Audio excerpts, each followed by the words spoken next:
Are you noticing how it drapes? How it clings? May I speak frankly? Yes? This cape is deliberately revealing. Cross again. Costume plays an important role in cinema. It helps to identify a character's class, status, gender, and other attributes. We already associate many materials and fabrics with specific character traits, which leads us to identify a character even before they utter their first sentence. Especially movies produced during Hollywood's golden age stand out with costumes rich in texture. During the 1930s to 1960s, Hollywood was famous for its star culture. Celebrities like Marlene Dietrich or Greta Garbo were dressed according to their image. Especially women were dressed in all sorts of accessories and fabrics. Men, on the other hand, wore, with the exception of cross-dressing, simple suits most of the time. The suit is classic, straight and stiff.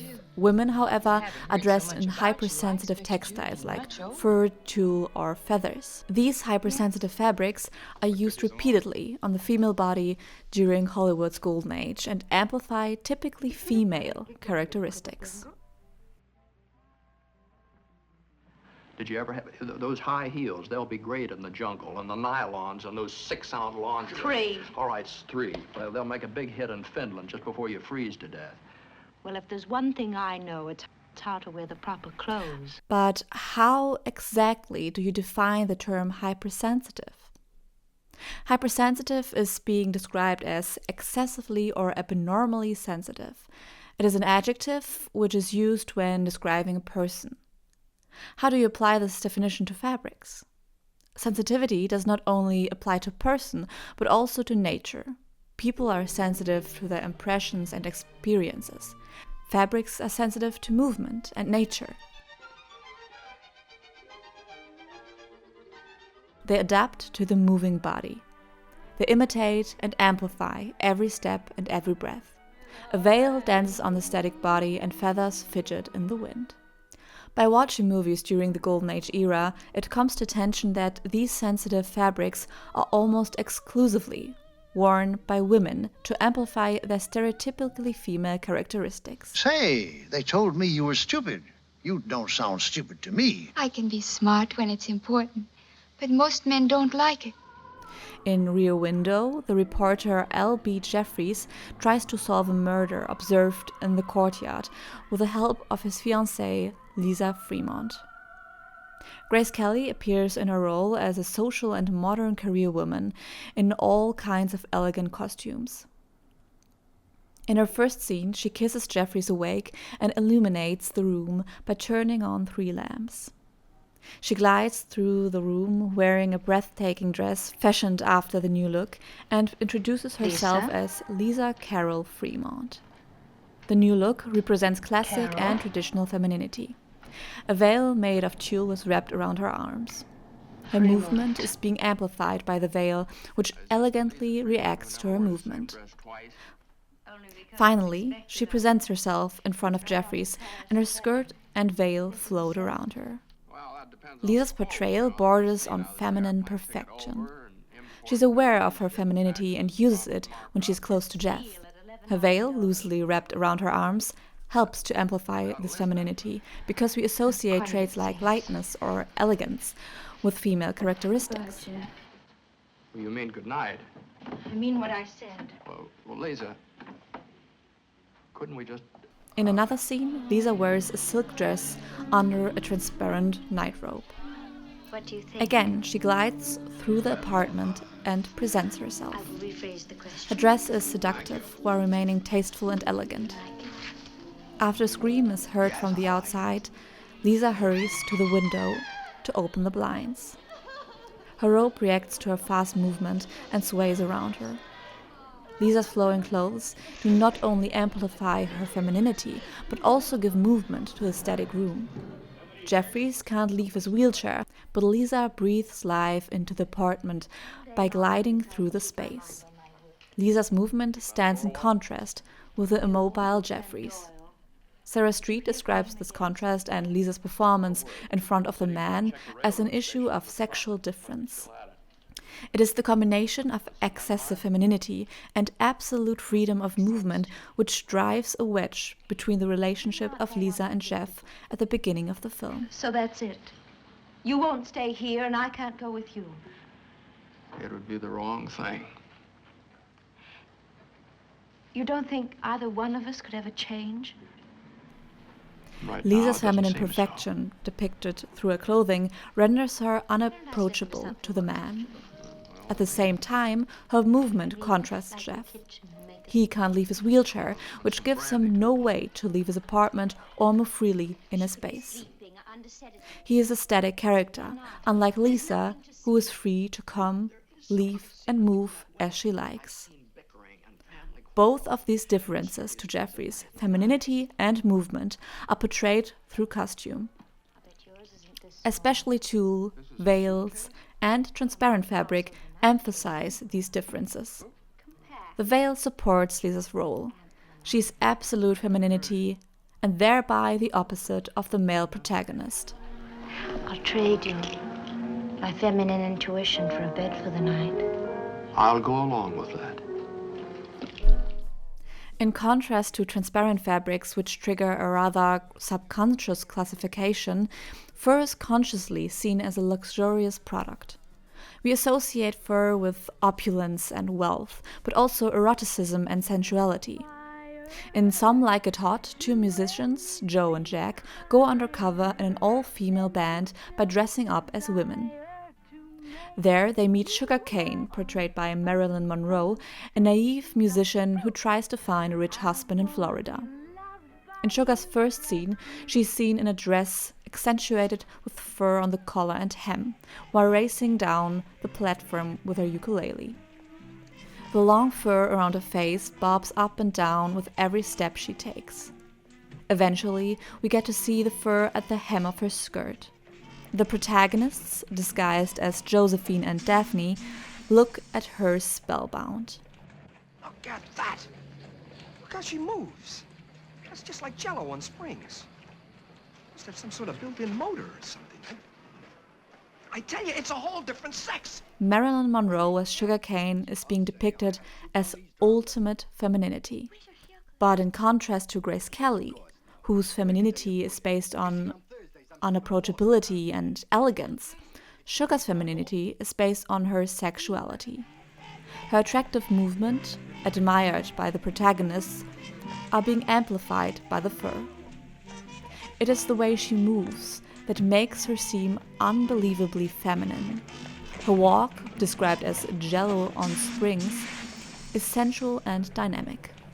The fur reacts as a hypersensitive textile to every step. Joe and Jack also wear full around their necks, but it rather serves to conceal masculine traits than to accentuate female characteristics. This difference can be observed by the textures of the furs. While the protagonists wear short fur, Sugar wears long, fine fur, which makes it more sensitive to movement. Later in the film, Sugar goes on a date with Joe, who pretends to be the millionaire Shell Oil Jr. Here she wears white fur around her shoulders and a sparkling skin-tight dress underneath. Over time, fur has adopted many symbolic attributes. On the male body, it signifies strength and bravery, originating from the hunter who displayed the trophies on his body. Further applies the transfer of animalistic traits to the human. In Sugar's case, this applies to sexual drive and fertility. In her beige and skin-tight dress, she almost seems naked. Only the fur barely covers her, which is an erotic effect. According to Zander Seidel, the haptic quality of soft fur intensifies the sensual perception of the naked body. It is the combination of naked skin and fur which brings out Sugar's femininity and makes it reach its climax. In The Flame of New Orleans, the con artist Countess Claire Ledoux, portrayed by Marlene Dietrich, is on the lookout for a rich husband and slips into different roles to find the man of her dreams. In Claire's first scene, we see her enveloped in a veil of tulle. Her face is lightly covered by the transparent fabric as she looks shyly to the banker Charles. The image seems romantic and fragile. A soft focus surrounds her. Claire pretends to be a helpless maid, and it's the frame of white tulle that encloses her which makes us believe her lie. Her attempt of deception threatens to be found out after an old acquaintance recognizes her from her time in Europe. Thus, Claire disguises herself as her cousin Lily to convince her fiancé of her virtue and blame her mistakes from the past on the made-up relative. Are you afraid to come out and say goodbye? Then count your silver. I stole some. Don't be in such a hurry to close the door, or I'll break your arm off. While disguising herself as Claire, she wears light and transparent fabrics to underline her virtue. As her rude cousin Lily, she wears costumes embellished with raven feathers. On her first appearance, she is portrayed as wicked and, as such, the direct opposite of the angelic Claire. Lily is not only rude, she is also openly sexual, travels, and can be found spending her time in bars surrounded by men. In her most formative costume, she wears a hat and boa out of feathers. Claire, disguised as Lily, wears this costume in an improper pub where she meets her fiancé Charles. When Claire, disguised as Lily, finds herself on a boat with a lover Robert, her costume is an external indicator of the character's internal feelings. In this scene, Robert and Claire spend the night together right before Claire is supposed to marry her fiancé. After she says goodbye, we get to see her look at Robert with a sad smile on her face. Without the hat made out of heavy black feathers, her face seems more delicate. On the lower edge of the frame, you can still see the feather boa, which is dancing in the wind and lends movement to the static scene.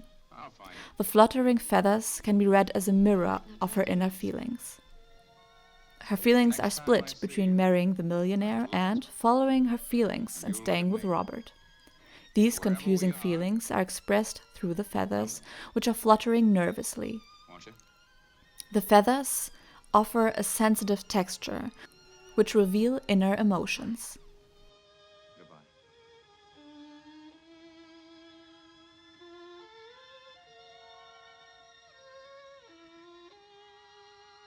Lily is an exaggerated representation of a bad woman.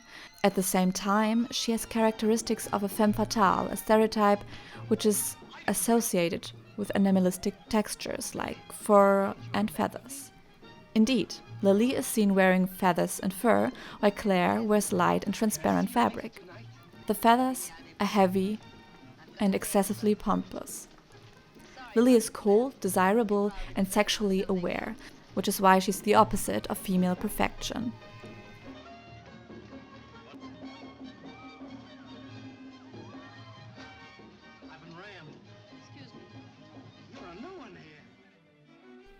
Tulle, fur, and feathers are hypersensitive textiles, which can help to characterize a person. Grace Kelly's veil creates an image of an elegant fashionista. Fur helps to characterize Marilyn Monroe as a bombshell. Feathers make Marlene Dietrich appear as a lascivious femme fatale. All three films show stereotypes of women. Is this the Lisa Fremont who never wears the same dress twice? Only because it's expected of her. It's right off the Paris play. You think it'll sell? So you pull yourself together. You go on to the next job, the next saxophone player. It's the same thing all over again. You see what I mean? Not very bright. Can I see you later tonight? Maybe I'll be back. I've got a date, but... Sorry about the slap. You probably deserved it for something else. On the other hand, the sensitive character of these fabrics carry the figure's inner feelings to the outside. The light veil shows Lisa's elegance. I will rephrase the question. The soft fur underlines Sugar's soft personality, and the fluttering feathers support Claire's confused feelings. Ultimately, The aforementioned hypersensitive fabrics and textiles used in Golden Age Hollywood helped to reinforce the female stereotypes of the time by using them specifically for certain female characters. Simply because I'm the laziest